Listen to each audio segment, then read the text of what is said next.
Cracking you. Yeah.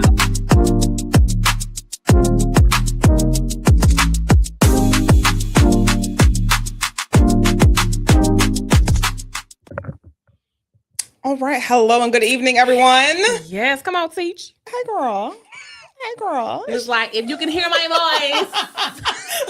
Clap. That's what we're giving here. Look at me. Here, eyes You can hear me. here. Clap once. Yes, come on, teach. What's up, y'all? You are officially in the Divas Den with your girl, Soul Fab Kim, and no other than the Tyranikia B. Chappelle. I just love how you say my favorite name. sexy educator. Yes. Mhm. You reach over, you said, oh. Reach out and touch somebody. That's not the one I was like.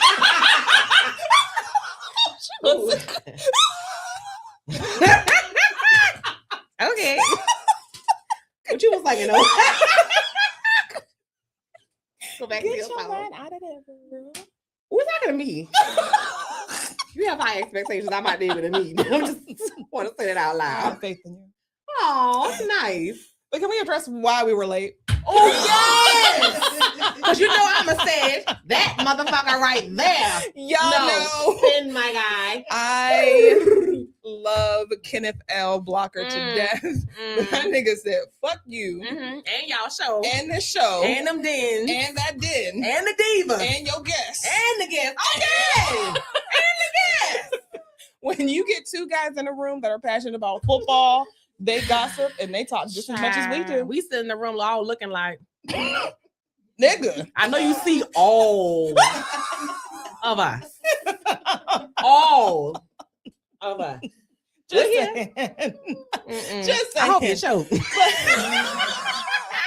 Sipping your drink. He's in the control room, by the way. But you know what? I'm gonna let him slide. You know why? Because it's his birthday. It's his birthday. It's his birthday tomorrow. We're so excited for you. Happy birthday, friend. Happy birthday.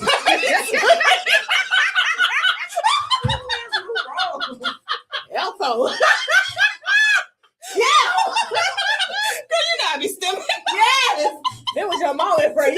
You are by yourself. Girl. Kim left the room. Because you know I'll do the other one. No. Okay. We save room for that later. Later? Yes. Okay. If we have time? Yes. Okay. Already. But like I said, you guys are officially in the Divas Den. We have a full show tonight. We actually have a guest in the building.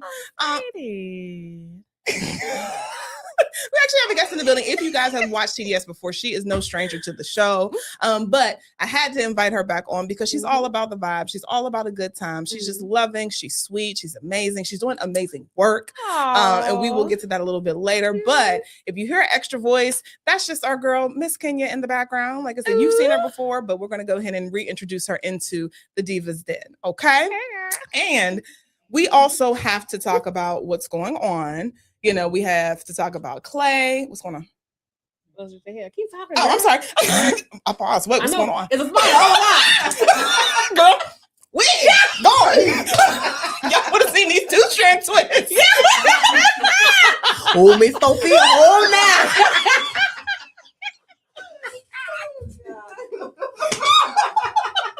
Shut up, you old fool.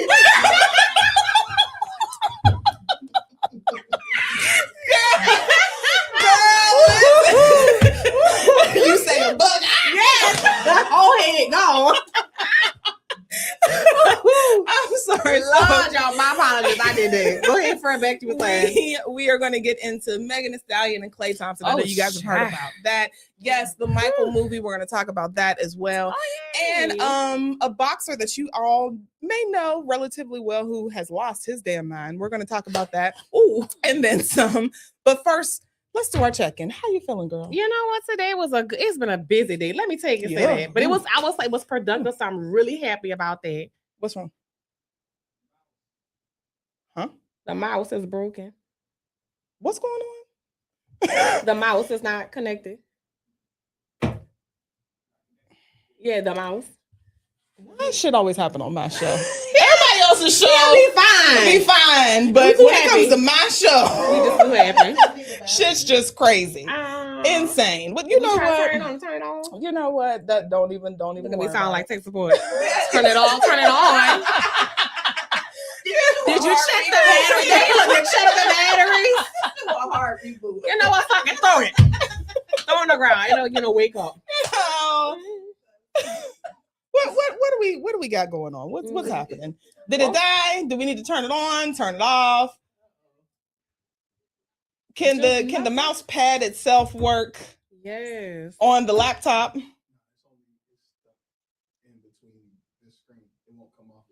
Oh. So the mouse pad on the computer. I'm looking at it right there. This is so ghetto. It is. This is so ghetto. Why do I even try, y'all? No, we're not doing that. We are live. We are live. And you all in here. I want to. We ain't coming to talk about that football with you. Clutching your pearls and clutching all your pearls. Very gentleman of you. Don't you worry about a thing, because you know what? I got a backup. So let's go back to a friend. How you feeling? Oh yeah. So like I said, it was a busy day, but very productive. So I'm really happy about that. But other than that, spirit is high, feeling good, ready for vacation. Because y'all, it's just time to go away to reset for just a little while. Girl, but before we go, you celebrated your birthday, girl. I did. Because y'all remember. Look at that. Because she be knowing. Because I am the birthday and the camera.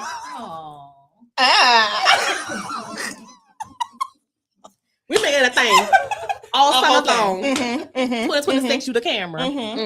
Yes, ma'am. Y'all see it? Come here. That's right. But yeah, like I said, y'all. Yes, I did celebrate a birthday. My goodness, last weekend before last, the weekend before last. Yes. It felt like every day is just becoming one day. I know. So excuse me. Yeah. So weekend before last, celebrated my 36th birthday. Oh, we had so much fun. We laughed, we joked, we drank like hell. Yes. Oh my goodness. Yes. My liver is pissed. She like, bitch, you don't want no water, like none. A sip will do. Just a little drop of sugar. But yes, it was such a wonderful experience just being with those who love and care for me. And everybody that actually reached out on my actual birthday just to say hello and all the things. So it was really, really good. I celebrated my birthday exactly how I wanted. So I am just so thankful. Amazing. So like I said, I'm actually feeling, I will rephrase that. So I feel thankful. I'm feeling thankful. I'm feeling at peace and feeling love. So yeah. I love that. Because I hope you do feel the love. Absolutely. Y'all had me in that crying. I know. Listen, all the makeup was gone. I'm just in there, oh my God, it's so happy. That was it. By the end of the night, I was like, who was going out? We ain't making nowhere. That club says, who? Girl, I done already told you. I'm old. After a certain time, I'm in the bed. Listen, I was trying to get a wiggle out. I mean, like, I do it in the house right in bed. All these. Right on that pillow.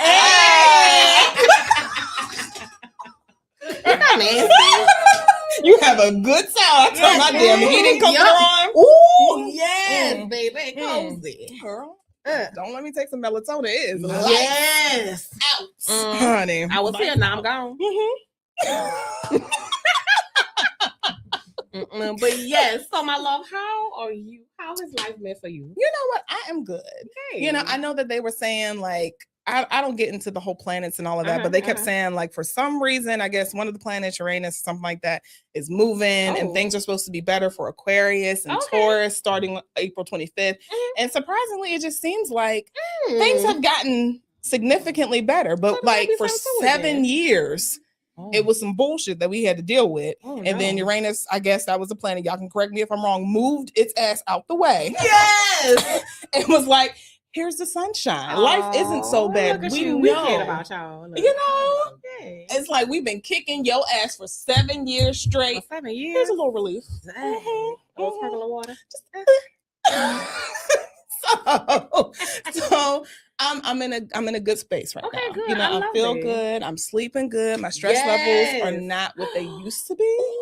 I'm so proud of you. Because I remember. Girl, I'm so proud of you. Remember? I love I am you. stimming. I'm sorry, girl. No, that was her. No friend. That one there. Thank you. Brava.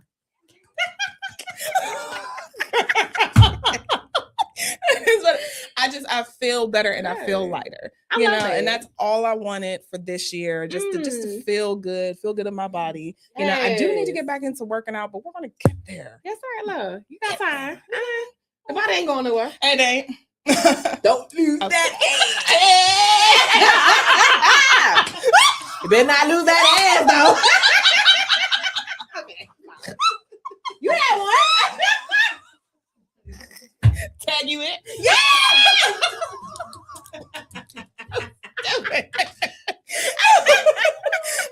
We're good now.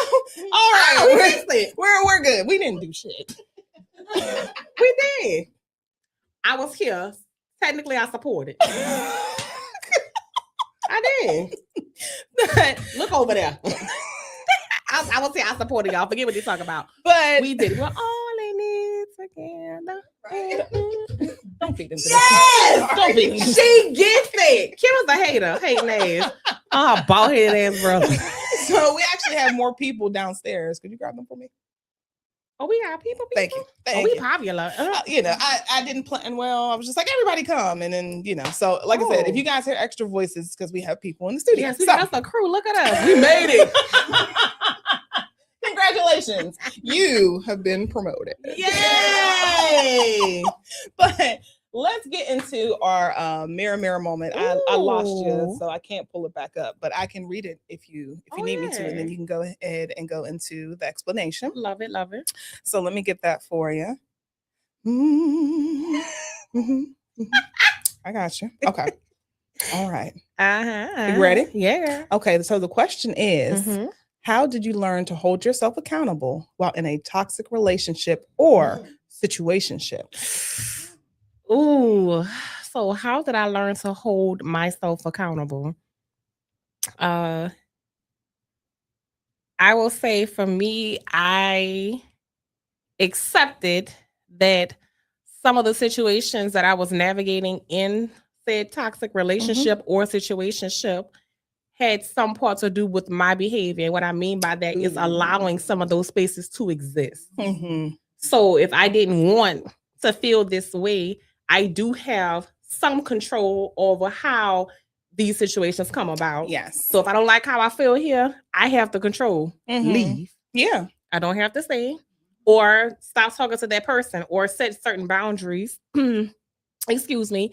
And if that person is not upholding those boundaries or respecting those boundaries, then again, leave. So that's how I learned to hold myself accountable. And then I also stopped allowing myself to feel 100% responsible for certain things that somebody was doing. So I'm like, oh, they did this. Well, I did this, so they can't do that. It's just a whole lot of back and forth, and realizing that no matter what is done or whatever you're doing, you just hold yourself accountable and you move forward with grace and for yourself and a person as well. But outside of that, no, we don't have to be tit for tat. Absolutely. And I think it's so important that you mentioned, you know, just not holding so much of yourself in a space where you are sharing all of the blame. That's true. Because in therapy, my therapist actually stopped me when I was talking about a situation. And she said, you do know that there were two parties to this, right? And she's like, I'm only hearing you reference yourself. Yes. But you're not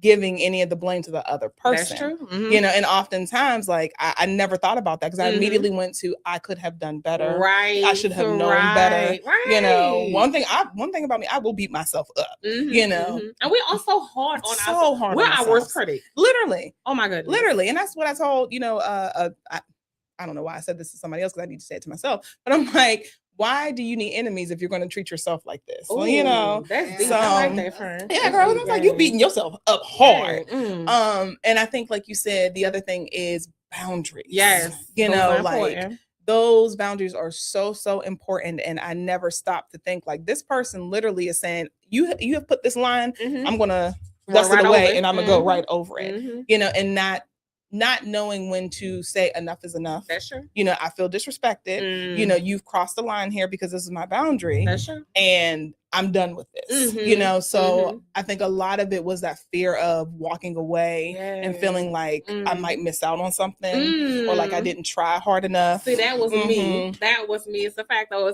for me, one of those things I realized is that I'm big on loyalty. And not only not receiving loyalty, but being a loyal person. So for me, I'm gonna stay, I'm gonna be there, I'm gonna show up. Yes. And sometimes in the past, I would say rather, I have shown up at the expense of myself. And that's when it became really, really hard and sometimes that's where those lines are blurred because you can frame your loyalty as a doormat, and that's what you become at some point. Absolutely. Like you said, the whole people pleasing thing. And I'm loving the space that women are starting to get into, especially like on my threads where they're unapologetic and they're just like, I'm coming first right now. Listen. You know, and I mean that both ways. Yes.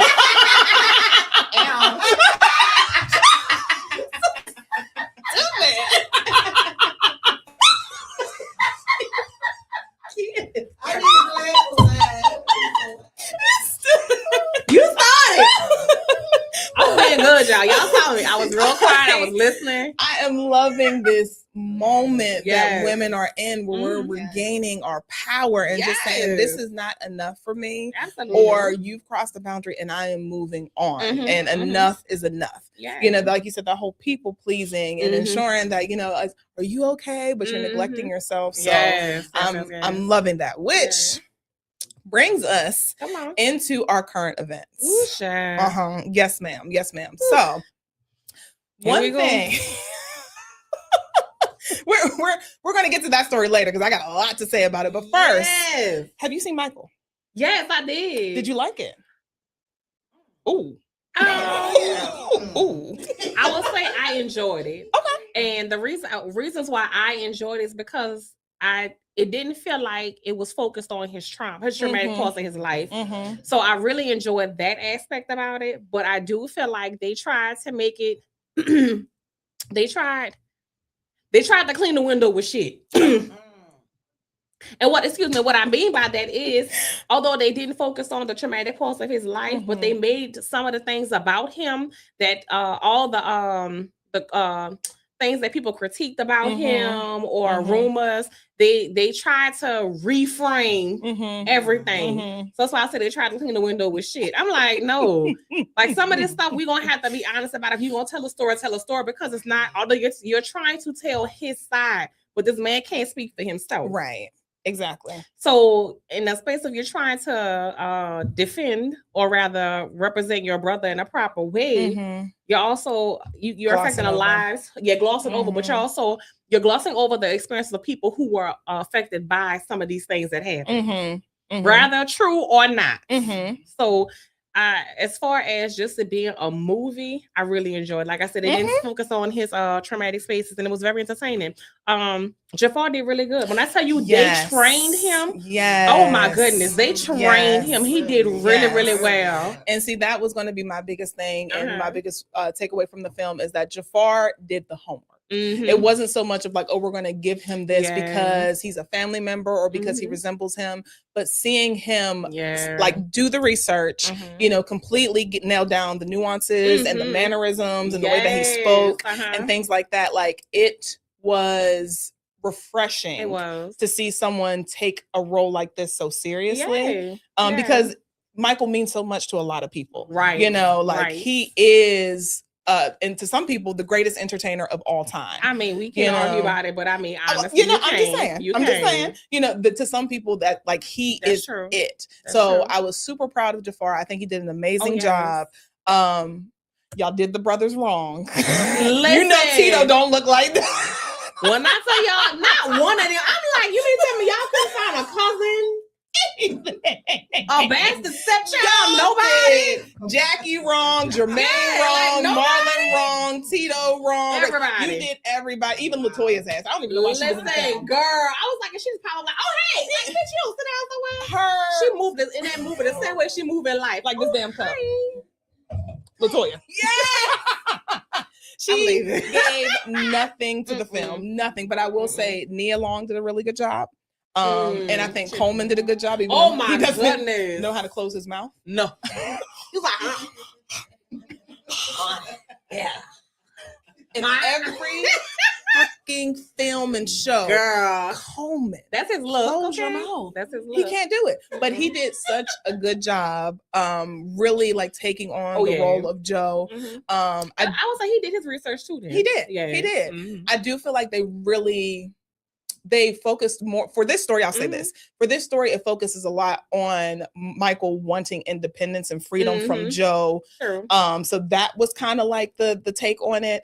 But to your point, I would have loved to see them dive a little bit deeper. And I don't know if that's possible because the movie would have been 1,000,000 years long. Which is true. So this might be something to where somebody suggested of like a miniseries. Or even like a docuseries or something like that. Because I would have loved to seen the movement behind The Wiz. And the drama behind that, you know, like, like Kayla was saying, the variety show, you know, hearing about that, like how they literally, you know, made their stamp into the music industry by crossing over with Cher, the Carol Burnett show, things like that. So I would have loved to seen more of that, and even just more of the dynamic between the brothers. That's a good point. I would have loved to have seen that, but I understand that this was just one point of view. Right, it was about Michael, so they kept it focusing on exactly. which is totally understandable. Exactly, they did take the Diana parts out of it because of legal issues. Diana said, "You will not incorporate me and have me in trouble. Going to smear my name." Now we know. You know, but it wasn't official in the film, you know. But then they also said that they were leaving room for possibly a part 2. Do you feel like it's necessary? No, I don't think we need a part 2. I mean, because again, if you're not gonna, I think at this point we have learned all we need to know about this family and all the trauma in their lives. Let's focus, like they tried to do with Michael, focus on the entertainer. So to your point, how did he take and do these crossovers into these different genres? Because what that can do is help the next generation. Absolutely. Like think about somebody like Chris Brown, right? Like so he is another artist that could actually possibly cross over and do different things like that. You know, so I think maybe if they did a part 2, let's focus on him as the entertainer and not so much his personal life. Because at the end of the day, I feel like it's they're doing their brother a disservice by talking about his personal life, and he's not here to do this. Yeah, because when he was here, he didn't want anybody to know anything about him. No. So now that he's gone, you all are telling your side of his story, and that's where things get bad. Exactly. As a matter of fact, Janet Jackson that's one reason why she didn't want to be a part of it. And it was so funny because me and Babe was talking about it once we left the theater. And I was like, I understand why Janet felt that way because in the day, she was the closest to him. Yeah. Like they were tight. So for her to see his family who didn't know him, didn't appreciate him, at least what it seemed like. And shady ass Jermaine. Yes. You know you made that damn song about him. And you know what? Pause real quick. Jackie was fine. Like when I went back and looked at him, I was like, this man is fine, like old black fine. You know, like, you know, old school, you know, like when you got the nigga nose, the fro, like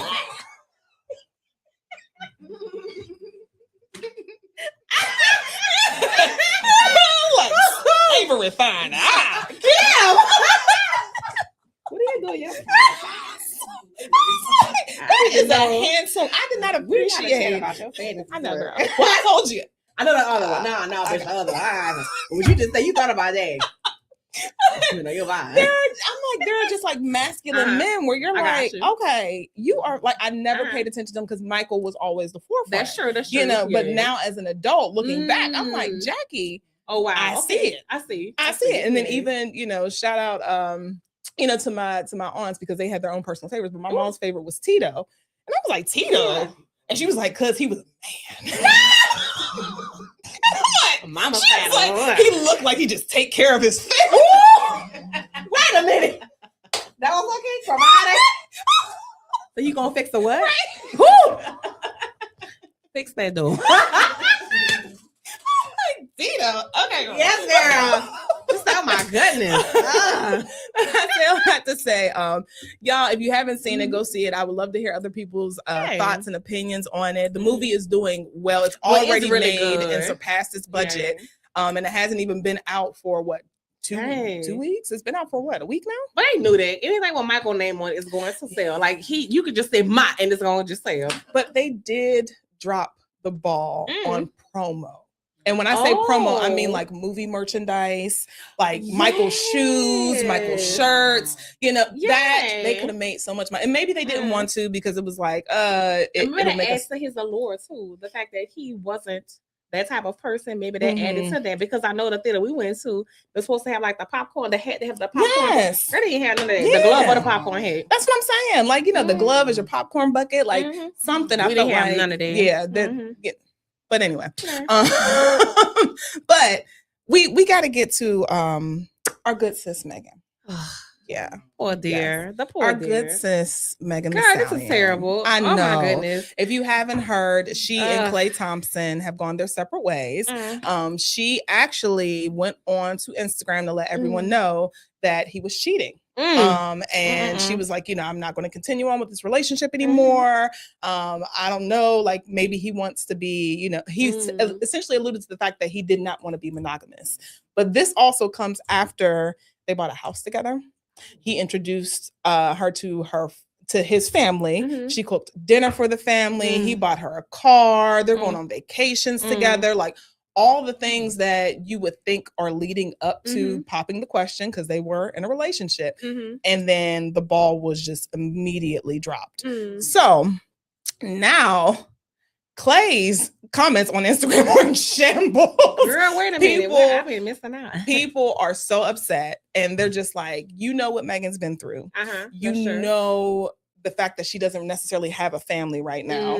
She's lost some vital and important people in her life. She's been through a lot. She's trying to do, she is not trying. She is doing the right thing.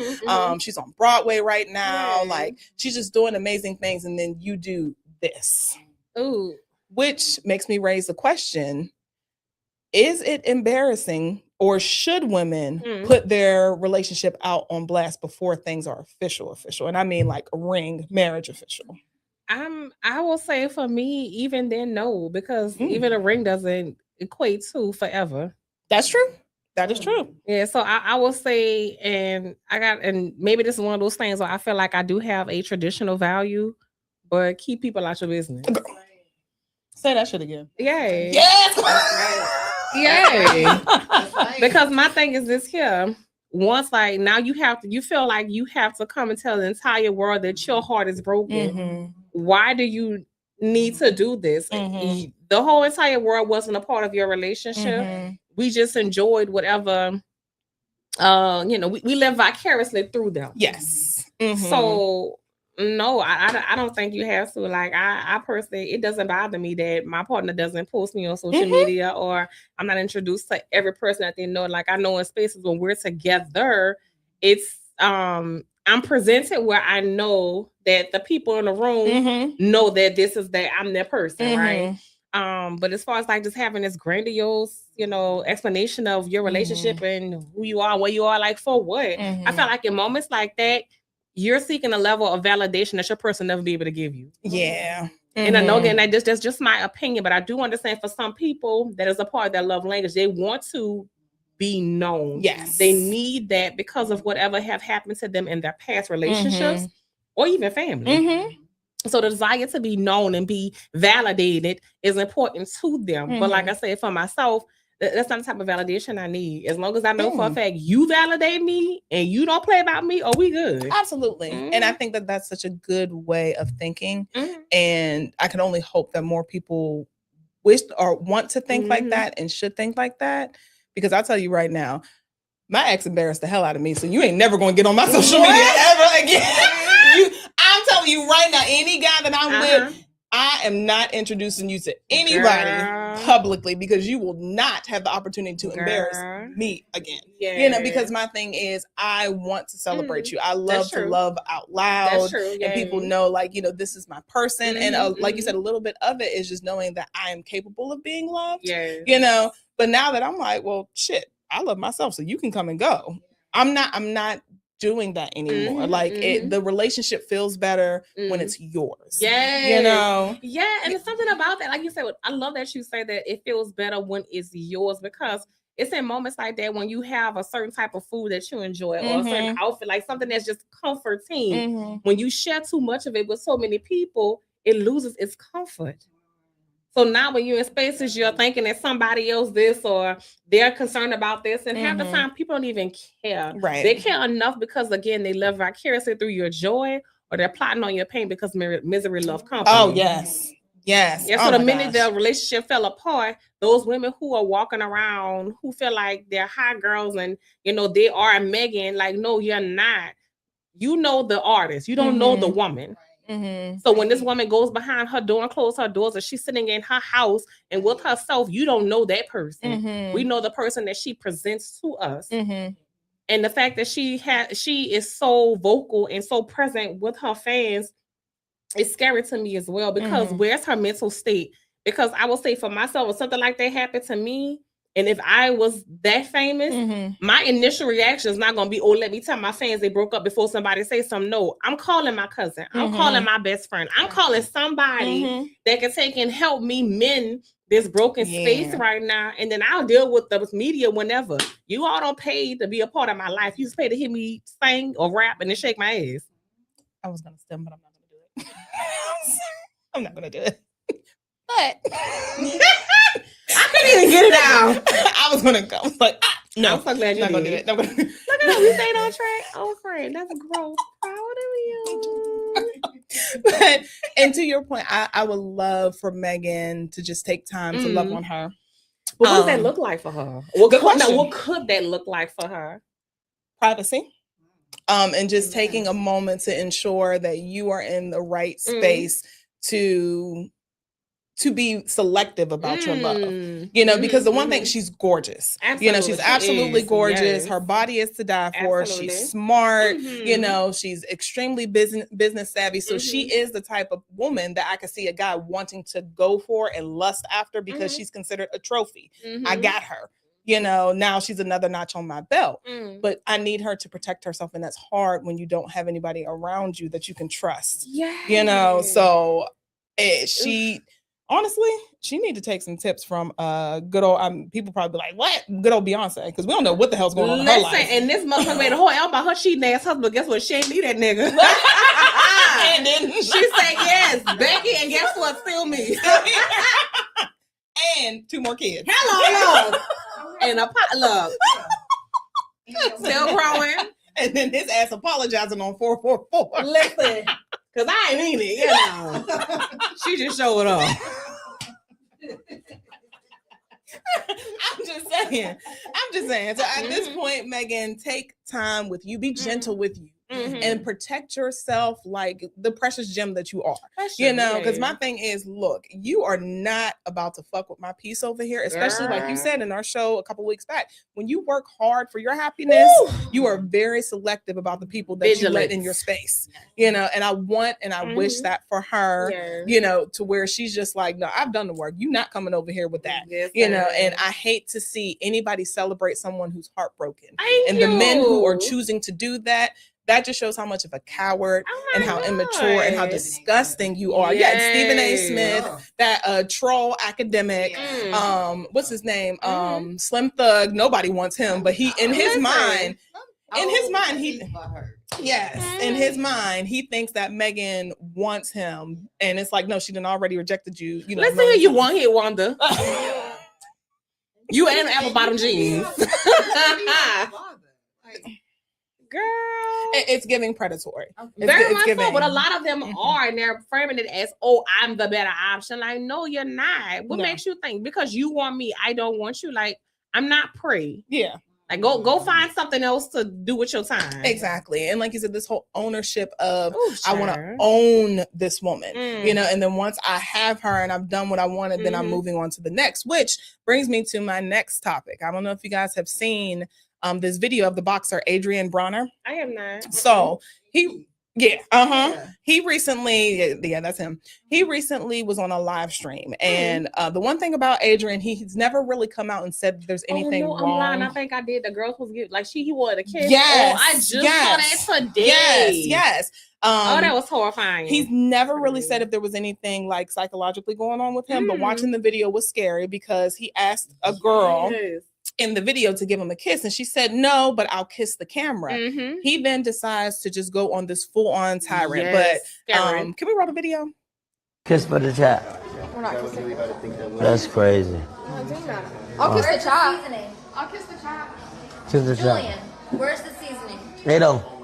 Just like She gonna be a bitch. I leave though. Nah, I don't play with women. All that playing, I don't play with women, gang. I'm that nigga. I'm really him, bro. I don't gotta.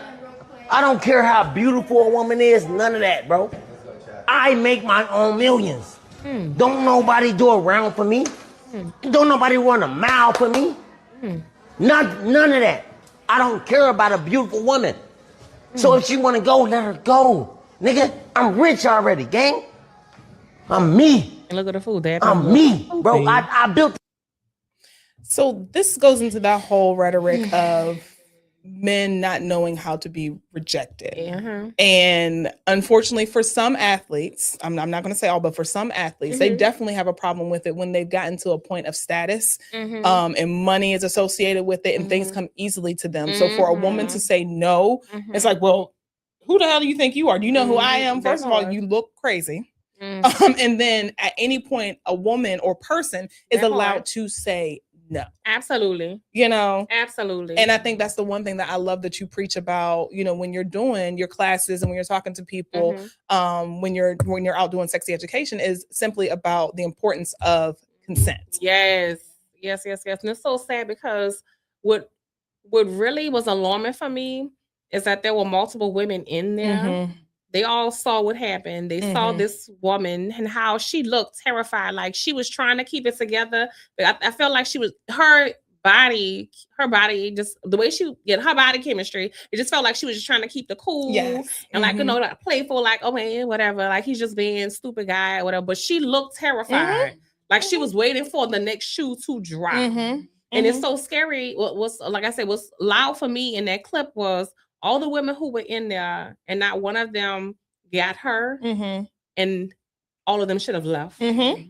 Absolutely. Why? And this is the part of the conversation where I feel like we need to start encouraging the younger women now. You don't have to stay. No. You don't. And matter of fact, you should not stay. Whenever you're uncomfortable, leave. Yes. And if you're in a space where you feel like you can't have a backup plan, somebody you can call who can, you know, stage or whatever to come and get you, but you need to leave when you're uncomfortable because this is one of those moments where you engage in these spaces and it becomes a part of your habits of how you navigate unsafe spaces. So the fact that this happened, and again, a guy who dapped him up like he did something wrong, like you all keep encouraging this behavior. Like what more do you want from the rest of the world? Okay, you have all the money, you don't have to, but if you didn't have to buy her, then you wouldn't have been begging for a kiss. Exactly. And then, like you said, when are other men going to hold men like this accountable? You know, this remind me of that stuff that happened a few years back with Sukiyana. When old boy walked up to her and kissed her directly in the mouth and nobody said nothing. All the guys around didn't grab her or nothing. And it's so crazy. But moments like that with that woman, like I just hate that happened to her and he needs to be held accountable. Absolutely. Because this right here is unnecessary. Like you doing all this because a bunch of people. But again, you're looking for this outsourced validation for people who will never meet you. Nope. You'll never meet them. Nope. No part of your life affects their life in any way. But yet you're looking for that validation from them. Go do the work. Exactly. Please go do the work. Because the thing is, I'm not even going to say that this just happens with celebrities. This happens with the everyday man. Yeah, did you see that little girl? So it was the 14-year-old boy and a 15-year-old girl. He was trying to get her phone number. She refused him. He did, and she was trying to cross the street. He blocked her and pulled her back and wouldn't let her leave. So she's like, what's wrong with you? Leave me alone. Yeah. He then took her, body slammed her, and then stomped on her head in a pair of Timbs. Are you serious? As a heart attack. And his mother defended him.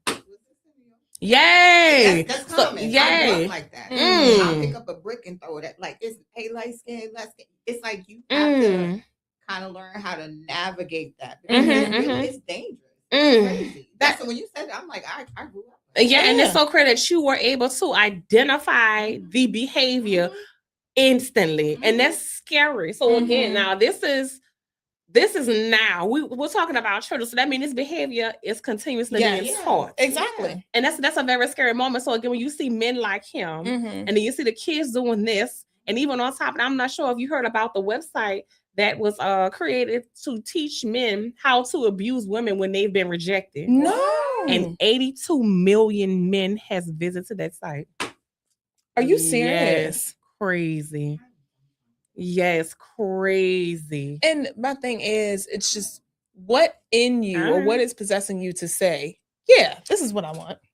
Like if you need a hug, talk to somebody. Yes. There is somebody for everybody. Everybody. I assure everybody. you. And if you just need space, then take that. But you cannot force love. You cannot force somebody to like you. You cannot force someone to be into you. No matter how much money you have or whatever service you provide, you're still buying this time in this person. So when they are done with the transaction, they're done with the transaction. It's and it's so funny when you're talking about sports. Y'all will take and accept, not even take, y'all will accept rejection from a team, from a coach, from a player.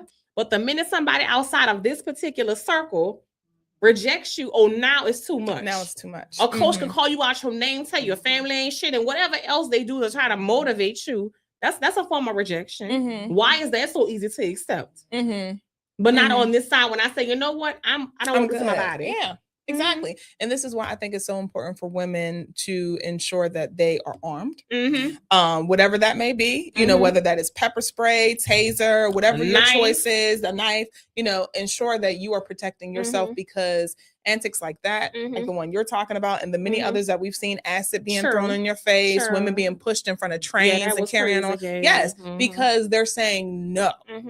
And everyone has the right to say no. Absolutely. Because my thing is, and I love, there's this group of guys on Threads that anytime Black women are being attacked, they literally like dive deep into their life. They put it on social media. They're telling their bosses, they're telling their communities. And like the one guy said, look, I'm gay, so how about I push up on you? Hello. You know, you gonna like that? Yeah, and that's what he said. You gonna like that? You know, not all of a sudden you want to act like, nah, that's not cool. Well, no, let's normalize this for a second. So now you know what it feels like.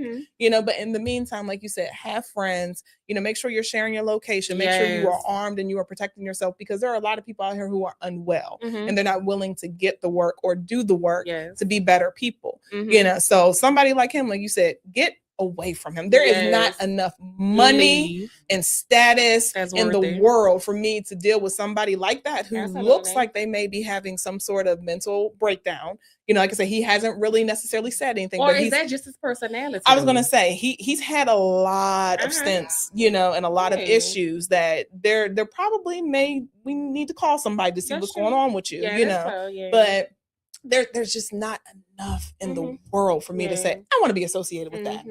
Why? Yeah, and I would like to add something else too, is just, you know, encouraging women to do create space where they're protecting themselves. I think also too, we have to start reframing how we're educated people. How do we take and start teaching men and boys to be better humans? Because why is the conversation always for the woman to protect herself? Why am I always in space where I need to be on guard? I shouldn't have to exist in this space while males get to walk around and do whatever. We need to start encouraging them to be better humans and encouraging them to encourage each other to be better humans, because women can't do that. And I'll say that I think women have done enough. And I think men, it's time for you to check other men, you know, and not normalize this sort of behavior. Don't laugh at it. Don't dap him up. Yeah, don't dap him up. But let's actually be like, nah, what was that about? You stupid. Yeah, you look dumb. Yeah, because let that have been your raggedy headed ass sister, mama, auntie, whomever. You'd have clocked him on top of his head with a shoe. That same damn thing. You'd have been like, my God, what? 8 times stomp. I know. Stupid. Like what? Hey. Stop laughing at me.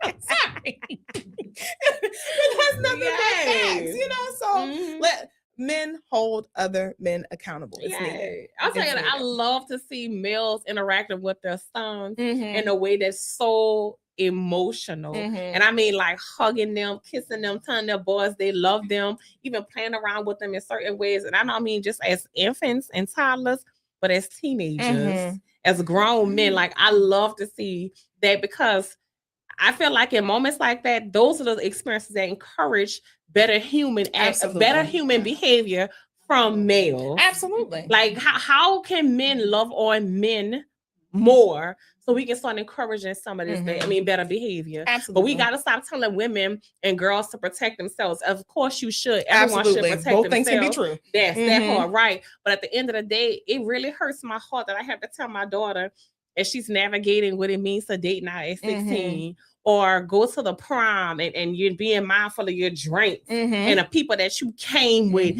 and making sure they're not drinking, and making sure, like, it's so heartbreaking to have to prepare her to be in a space where she could be under attack at any moment. Absolutely. It's scary. And I hate that for her. I really do. Yeah, it's scary. And it's also, unfortunately, a reality. It you is. know? It is. Absolutely. Which we are going to switch gears because we have a guest in the building, and she has been so patient, but also shining. And ran out of mouth. You know, our good sis, Miss Kenya Anderson. How you doing, boo? Hello, I'm doing great. Yes.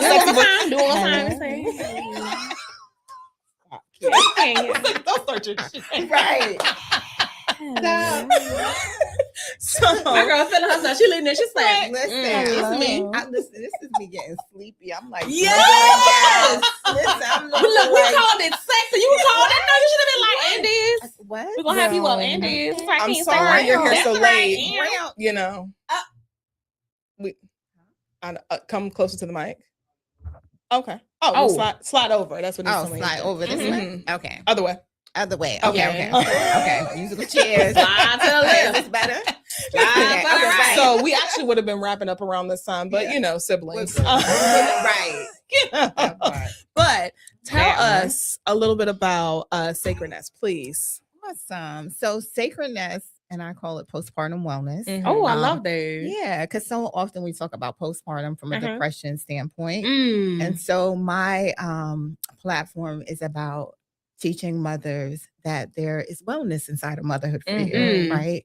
We so much harp on the kind of like the dark side of postpartum, but what does it look like to be well inside of postpartum? What does it look like to be well inside of motherhood? And so sacredness, I initially started it with just, doing in-home doula work. And then I've just created this series called the Becoming series that I am very, very much proud of. Congratulations. I thank you so much. Hey, bam. I'm very much proud of it. And I'm calling it a generational intervention. Because it's kind of a reframing, a kind of unlearning, right? As women, we do so much, right? And a lot of that is like, as moms, especially moms, and you have a partner, you feel like, I'm doing everything. I'm doing everything. My partner still has a life because motherhood should not teach you to abandon yourself, and your partner didn't abandon themselves. So what can we learn from them instead of resenting them, right? What can I learn from this? What can I glean from this person who still goes out, still has their friends, as women? And I call it a generational intervention because as mothers, we do everything. If I don't do it, no one else is going to do it. That's true. But who taught us that? Your mom taught you that. Your grandmother taught you that. Your auntie taught you that, right?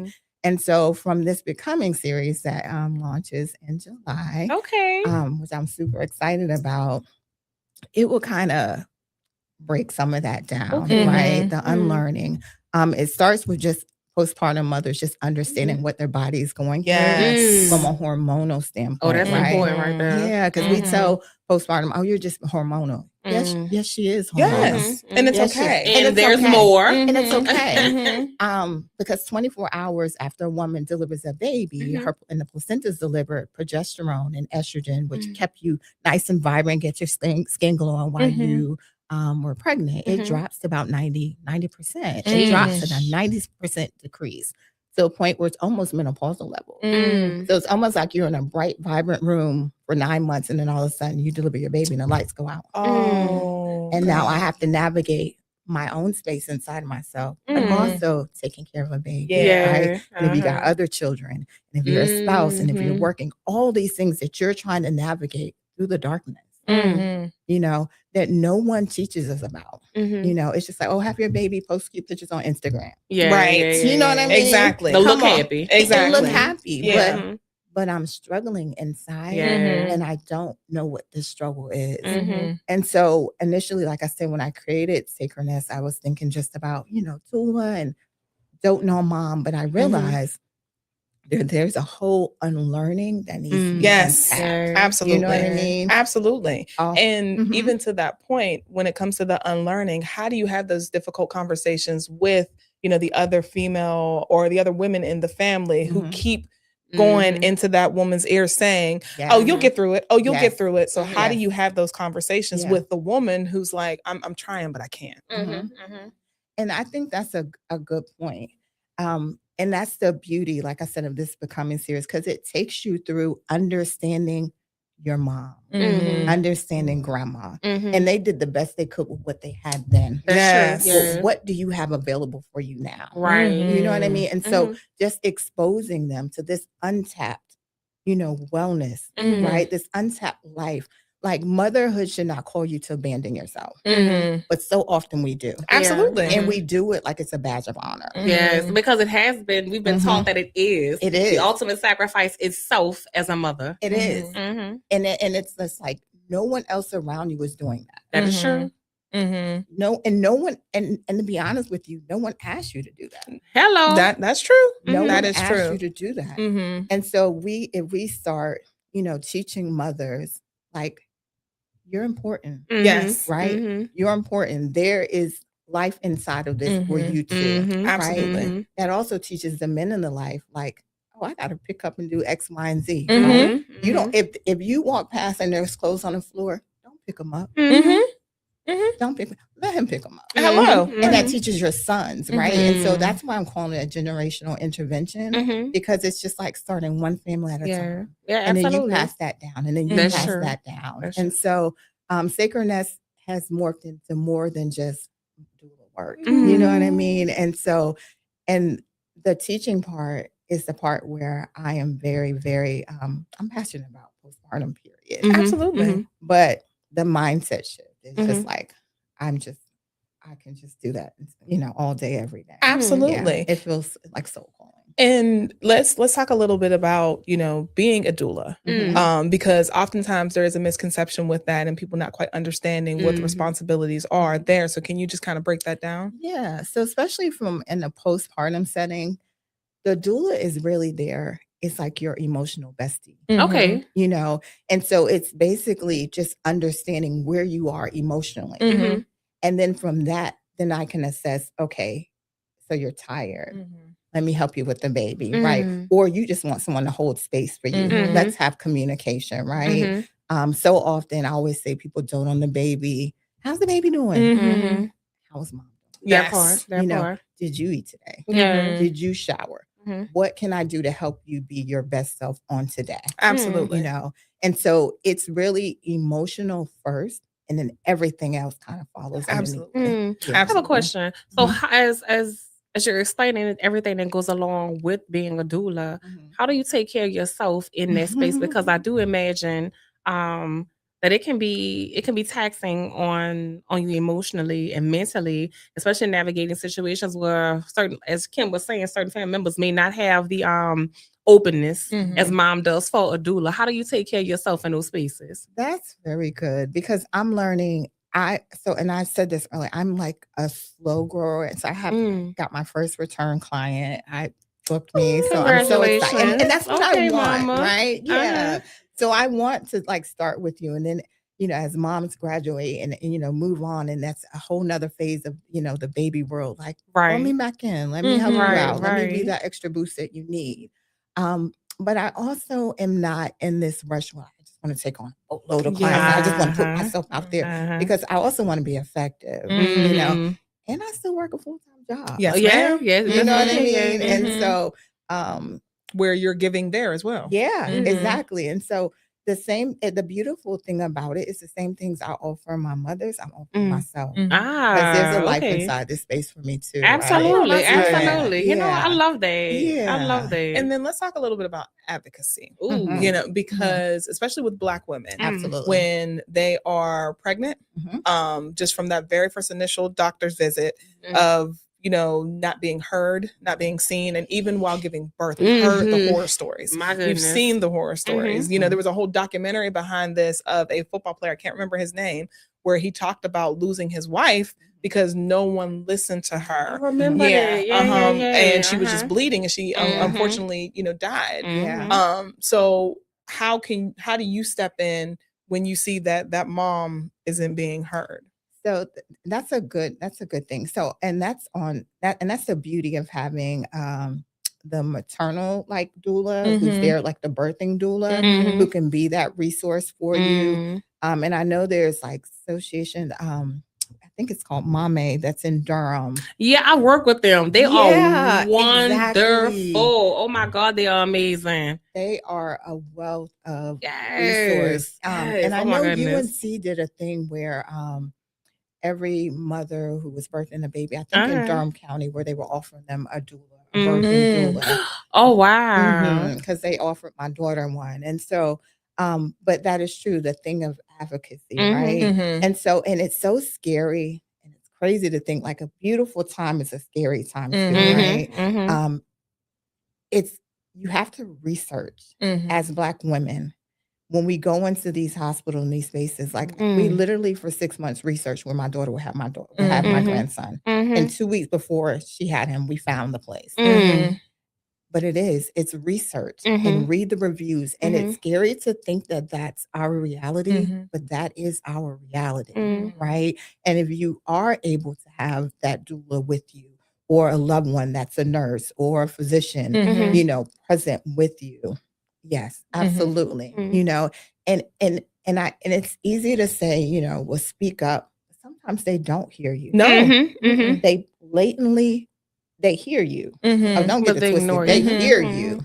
Yeah. Yeah, but they ignore you.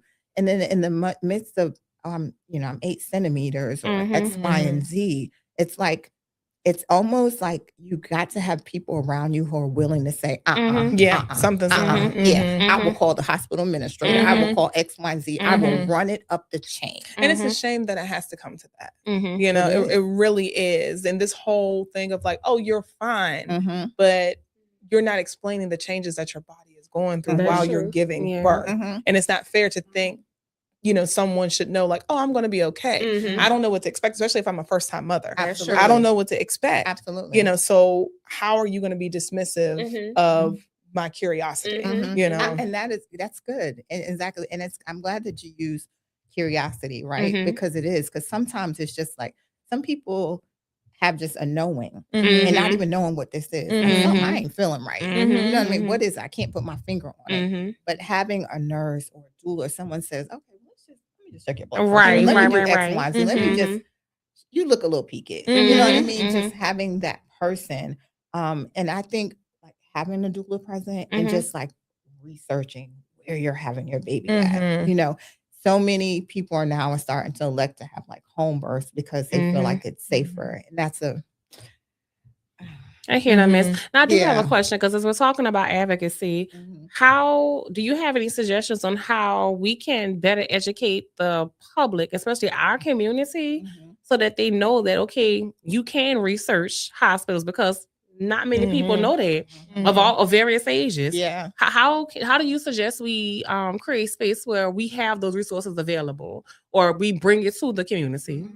That's actually a good thing. Absolutely. That's actually, you know, I never even thought about it from a perspective of like creating like a space just for like that to be researched. Because I know with my daughter, we read the reviews, we looked up the doc, like we were like, you know, on it. And it's crazy because, you know, my daughter had my grandson at Holly Springs in UNC, and it was a Black pediatrician. The head was a Black physician. You know, it was a Filipino woman who did. So it's like it was a very, you know, it was like beautiful. You know what I mean? And she had a wonderful experience. She had a white nurse who was actually amazing.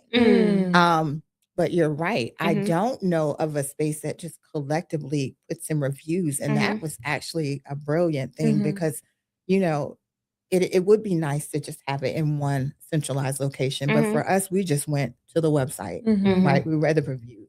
We called we called the doctor. We had a, meeting with the practice. And so that's actually pretty brilliant. Yeah, because I think about it from this aspect too. Those who may be on assistance, so they're receiving Medicaid, they're not getting as many resources that are available for everybody else, right? So how do we take and educate those women who are navigating what it means to be pregnant right now and care for their bodies and also care for their child? Again, if I'm told I have Medicaid, this is where I'm told I have to go. Yeah. But if this place is unsafe, Yeah. I don't know that I can take this insurance and go elsewhere because I've been told I go here, I do this. Absolutely. So that's why I say it would be, like, how do we create space for the community so we can come back and, like I said, just educating, but also offering just more resources. That's true. Yeah. And it sounds like a birthing advocate, not a birthing doula, but a birthing advocate or birthing navigator, right? Who says, okay, I can evaluate this patient based upon what they told me their needs are, and then I can direct you to X, Y, and Z, right? And so that's actually something brilliant. Think about it. Yeah, look, that sounds like a space for you. Now, I do have a question for you because you have a medical background. So seeing what you've seen, experiencing what you've experienced, and being a Black woman, and being a Black woman who has children, grandchildren, what is it, or why do you think so many medical professionals are being dismissive of women of color? That is a very good question. That is a good question, and it's this long stigma of Black people don't experience pain. That is true. Huh? They don't experience pain. Aside from Black people are just oftentimes not seen as human. You know what I mean? And so you deal with people who have preconceived notions on who you are, right? It's so crazy, working in a hospital, being a nurse, we have patients that come in and they'll say, okay, this is a VIP patient. That means they paid top money. And it's like, so then we're supposed to like roll out the red carpet. I'm like, well, what's the difference in the care that I'm going to give them? Exactly. With the person who was not VIP, right? Yeah. And so that already shows the systemic bias, right? And so if this is the VIP person with all the money, who's the little Black girl who comes in? Yeah. Right. You know what I mean? Who is it? And I think that's the importance of people who look like us going into healthcare, right? Going into healthcare, because representation matters. Absolutely. I know that little Black girl. You understand? That little Black I am that little Black girl. Yeah. Exactly. That little Black girl is me. And so being that voice to advocate and say, no, we're not going to do her like that. Not on my watch. And so it's important for us to navigate and to go into these healthcare spaces because we're needed. Yes. We're needed for us. Absolutely. We need us. Absolutely. And so I think that's important to keep generations. And I know everyone, especially the younger, want to be social media content creators and all these other things. But you guys, we are needed in the healthcare system like no other. We are needed. It's the difference when I enter the healthcare system and my nurse is Black. Absolutely. Absolutely. I mean, it was amazing to be able to say for the first time in my 38 years that I have a Black gynecologist, because oftentimes it was white, young, I've never had a male, but I'm like, this is the first time I've had someone who looks like me and she's around my age and she cares and she's patient and it's not, what questions do you have? But, not, do you have any questions, but what questions do you have? Let's talk about your options, like I've noticed that you kind of hesitant about this. Have we talked about that? Like you said, it's because we see each other, and I'm the first one to say whenever it's new enrollment, I get my medical, I'm like, I need to find a Black person. But oftentimes, because so many of us are looking for Black people in the medical field, they don't have any availability. So to your point, yes, there's more that are needed because we're tired of being overlooked. We're tired of not being heard. We're tired of being dismissed. And that's why you wonder why people don't go to the doctor. I actually have another thing to add to that, because you made a very good point. But also what we need to start doing too is reframing how other people who don't look like us are being taught in med school.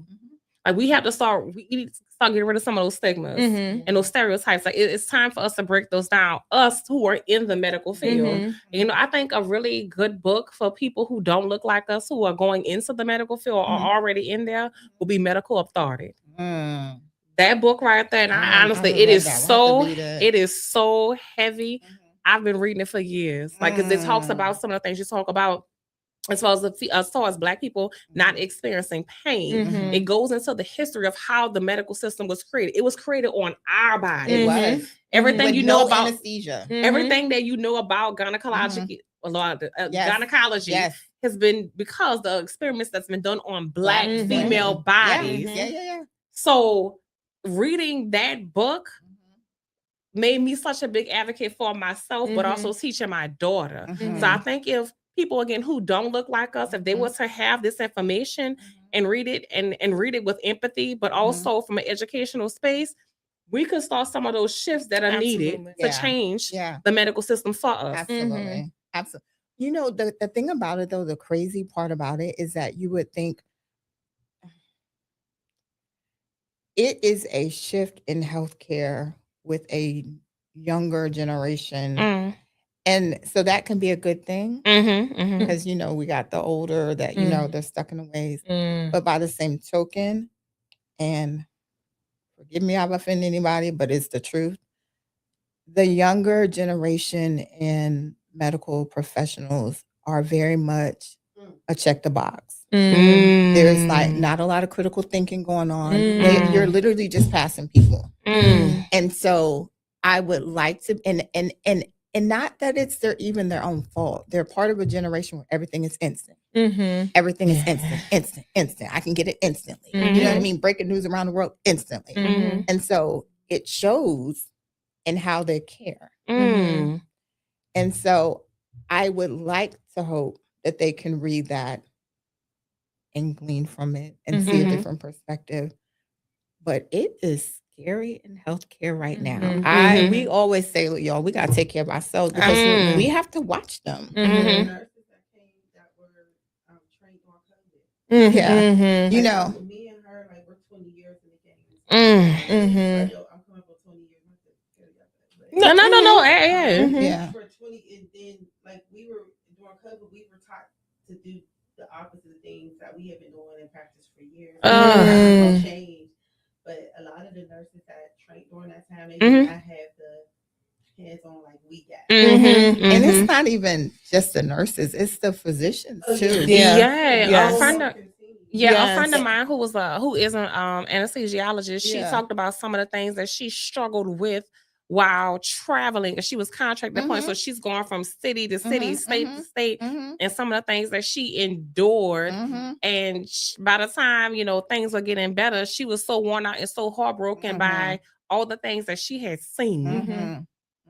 So hearing you all, so it's very interesting to hear your perspective and hearing some of the things that she shared. I'm like, that is very scary. It's got to be very scary to be so experienced and watching everything, because what that also says is the fact that if anything happens to these patients, you're also equally responsible because you're there. Exactly. You're absolutely. And there's a whole, you know, liability, you know, because we hold, you know, as nurses, we hold license. And so, and it's crazy because in the healthcare center, you know, physicians tend to be male, patriarchal, right? And so nurses tend to be female.